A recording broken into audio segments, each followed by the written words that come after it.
Ассаламалейкум туғандар, қандайсыздар? Назарыңыздарда қайрадан эле базар жоқ каналы. Бүгін 15 сентябрь 2022 жыл. Мен Чүй областы Тоқмоқ шары Менеткеч айылында жүрөм туғандар. Ушул жақтан бері сатылуучу үй бар екен, ошол жөнүндө сіздерге маалымат берейин деген.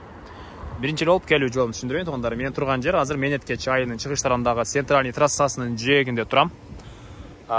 Бул жерге келүү үчүн сиздер Токмок шаарынан Круговойдон Ибраимов көчөсү менен түз эле эч жакты карай келе бересиздер.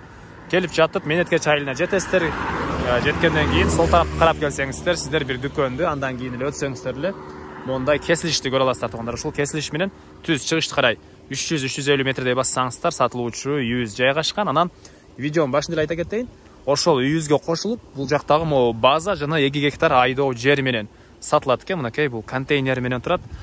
Мынакей жолдун жээгинде кандайдыр бизнес кылсаңыздар болот. Жолдун жээгинде жайгашкан базасы менен сатылаттыр.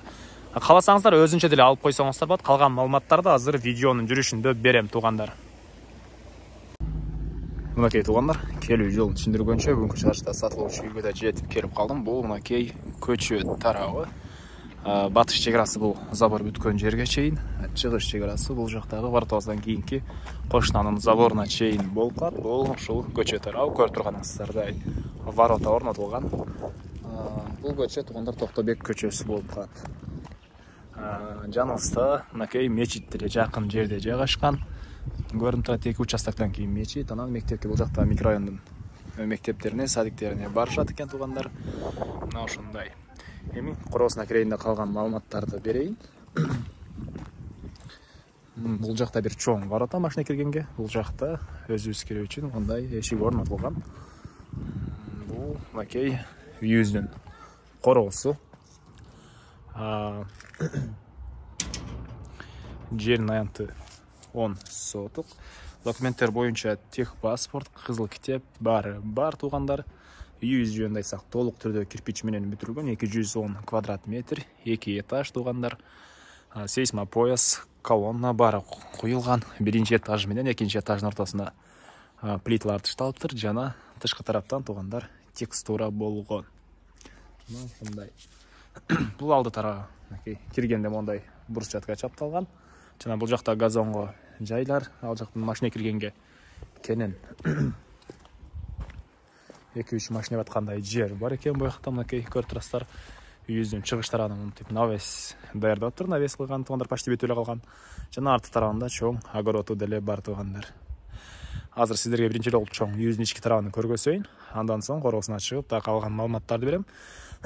Батыш тарабында отоплениянын котелу жайгашкан бөлмө жана көмүрканабыз бар. Азыр үйдүн ички тарабын көргөзчү, андан соң көргөзөм. Суу, свет, отопление бар тугандар. Канализация, септикке куюлат. Бул мынакей негизги кирүүчү эшиги. Мына ушундай темир эшик орнотулган тугандар үйүбүзгө. Киргенде прихожка жайгашкан тугандар. Мынакей дуалдары обой, венецианка. Потолок бул жердики пластик экен, полдору кафель. Анан түз эле кирсеңиздер, бул жактан калган бөлмөлөргө өтүп кете аласыздар. Сол тарапка кайрылсаңыздар, сиздер экинчи этажга чыгып кете аласыздар. Бул жакта экинчи этажга чыккан тепкичтер орнотулган. Анан үй ээсинин айтуусуна караганда ички ремонтторун өтө сапаттуу кылып, кымбат обойлор, кымбат эшиктерди орноткон дейт өзүм үчүн. Кээ бир себептерден улам сатып аткан учур экен. Бул андан кийин түз кирсеңиздер, чоң зал, потолок, натяжной потолок. Дуалдар көрүп турганыңыздардай обой, мынакей түндүк тараптан терезелер орнотулган. Мына ушундай тугандар. Пол ламинат экен. Ар бир бөлмөдө отоплениянын батареялары бар. Мынакей. Андан ары ушул жерден сол тарапка кайрылсак, бир бөлмө жайгашкан. Мынакей. Потолок гипсокартон, түштүк тараптан терезе орнотулган. Пол ламинат. Мына ушундай көрүнүштө. Дуалдары деле тугандар. Жоон сапаттуу кылып салганбыз дейт. Биринчи этаж менен экинчи этаждын ортосунда плита тышталган, стена кирпич. Жалпысынан үйүбүздүн аянты 210 квадрат метр. Анан ушул жерден оң тарапка кайрылсак, бул жакта кухня жайгашкан. Түштүк тараптан терезеси орнотулуптур. Көрүп турганыңыздардай кухня мебелдер орнотулган, ички тараптан раковина орнотулуп, суу чыгарылган, потолоктор натяжной. мына ушундай көрүнүштө туугандар. Андан ары ушул жерден түзөтсөк, бул жакта санузел жайгашкан. Балдары кафель, потолок пластик, суусу арестон менен жылыйт, ички тараптан раковина орнотулуп суу чыгарылган туугандар. Макей, мына ушундай көрүнүштө. Ушул эле санузелдин жанында буякта бир склад деле бар экен. Банка андай сактаганга. Эми андан ары сиздерге калган маалыматтарды берейин. Кайра эле бул холго чыгып, эми экинчи этажды көргөзөйүн туугандар. Бул жерде тепкичтер орнотулган. Тепкичтин жанында бул жакта бир кладовка, кандайдыр ботинка, пылесос жана башка буюмдар сактасаңыздар болот туугандар. Анан бул макей тепкич орнотулган жер. Мына ушундай көрүнүштө. Бул жердин деле дуалдары обои Венециянка. Көрүп турасыздар. Андан ары бул экинчи этажы. Чыкканда ушундай холл дейбизби, ушундай бөлмө бар. Бул жерден биз калган жерге өтүп кете алабыз. Биринчи болуп бул төрдөгү бөлмөлөрдөн көргөзүп баштайын туугандар. Бул жакта бир бөлмө. Детский балдардын бөлмөсү экен бул жак. План боюнча. Потолок гипсокартон. Буяктан терезе орнотулган. Макей, мына ушундай көрүнүштө. Бир бөлмөдө отопление батареялары бар, кышкысы жылуу. Андан ары бул жакта дагы бир детский бөлмө, кыздардын бөлмөсү экен бул жагы туугандар. Окей. Түштүк тараптан пластик терезе орнотулган. Андан ары бул жака кирип, оң тарапка кайрылсак, дагы бир бөлмө жайгашкан. Окей. Потолок гипсокартон, чыгыш тараптан жана түштүк тараптан терезелер орнотулган. Мына ушундай көрүнүштө туугандар. Бул жакта дагы бир бөлмө бар экен. Окей. Жана бул жактан сиздер балконго чыгып кетсеңиздер болот. Балкон деле бар үйдүн чыгыш тарабында. Бул жак балкон туугандар. Эми айтылган бул маалымат калды. Эми короосуна чыгып сиздерге калган маалыматтарды берейин туугандар. Жок, бул жакта бир бөлмө көргөзбөй калыптырмын. Бул экинчи этаждагы эң акыркы бөлмө. Ата-энелер бөлмөсү экен негизи боюнча. Түндүк тараптан терезелер орнотулган, пластик терезелер. Ички тарабынын көрүнүшү. Анан үйүбүздүн түндүк тарабында туугандар көрүп турганыңыздардай бош огород бар. Негизи боюнча бул жакта туугандар арыктан келген суу менен деле огороддо суугарсаңыздар болот экен. Азыркы учурда үй ээсинин шаарда жумуштары көп болгонго байланыштуу огороддо кичине каралбай калган туугандар. Көрүп турсаңыздар бир аз чөп, аны бир күндө тазалап эме алып койсо болот. Негизи боюнча үй ээси деле жакын каракта тазалап коем деген оюн айтты туугандар. Аны деле айта кетейин. Эми короосуна чыгып калган маалыматтарды берейин. Туугандар, мен кайра үйдүн короосундамын.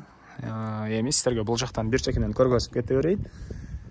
Бул жакта отоплениянын котелу жайгашкан жер жана көмүркана экен. Бул жагыбыз мынакей пескоблок менен бүтүрүлгөн. Бул жагыбыз потологун эле бүтүрүү керек. Шифр чаап. Окей, бул жакта көрүп турганыңыздардай көмүр менен иштеген котел орнотулган.